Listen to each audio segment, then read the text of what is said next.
ഇന്നലെ അമ്മച്ചി എന്നെ പറ്റി വല്ലതും പറഞ്ഞോ? ആള് ഞാൻ വിചാരിച്ച മാതിരി അല്ലല്ലോ. അയ്യോ ഞാനോ? അമ്മച്ചി ചുമ്മാ പറയുന്നതാ. സ്വന്തം മോളെ പറ്റി ഒരമ്മച്ചി അങ്ങനെ ചുമ്മാ പറയൂ? അങ്ങനെ മുഴുവനും ചുമ്മാതല്ല, പക്ഷെ കൂടുതലും ചുമ്മാതാ. Love affair ഇല്ലാത്തതാണോ? ഏതോ ഒരു മുസ്ലിം ബോയ് ആയിട്ട്?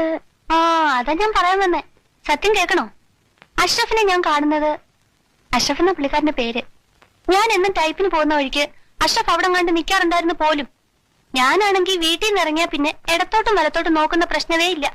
വീട്, ടൈപ്പ് റൈറ്റിംഗ് ഇൻസ്റ്റിറ്റ്യൂട്ട്, വീട്, അങ്ങനെ. ഒരു ദിവസം അഷ്റഫ് എന്നോട് ചോദിക്കുക, ഞാനൊരു സാധനം തന്നാ വാങ്ങിക്കോന്ന്. എനിക്കങ്ങ് ദേഷ്യം വന്നു. എന്നാൽ എന്താ സാധനം എന്ന് നമ്മളൊന്ന് അറിഞ്ഞിരിക്കണമല്ലോ. അത് ആ നോക്കുമ്പോഴെന്താ ഒരു കത്ത്. കരണക്കുറ്റി നോക്കി ഒന്ന് പൊട്ടിക്കാൻ ആദ്യം എനിക്ക് തോന്നിയത്. പിന്നെ ഞാൻ ആലോചിച്ചു, അത് വേണ്ട. കത്തിൽ എന്താ എഴുതിയിരിക്കുന്നത് നമുക്കറിയണ്ടേ. പിന്നീട് ആ മനുഷ്യൻ കത്തോട് കത്താണ്. ഒരിക്കലും വാങ്ങിച്ചു പോയില്ലേ, പിന്നെങ്ങനെ വേണ്ടെന്ന് പറയുന്നേ. എന്റെ അയാളുടെയും വീട്ടുകാരെ ഓർത്ത് എല്ലാം ഞാനങ്ങ് ക്ഷമിച്ചു.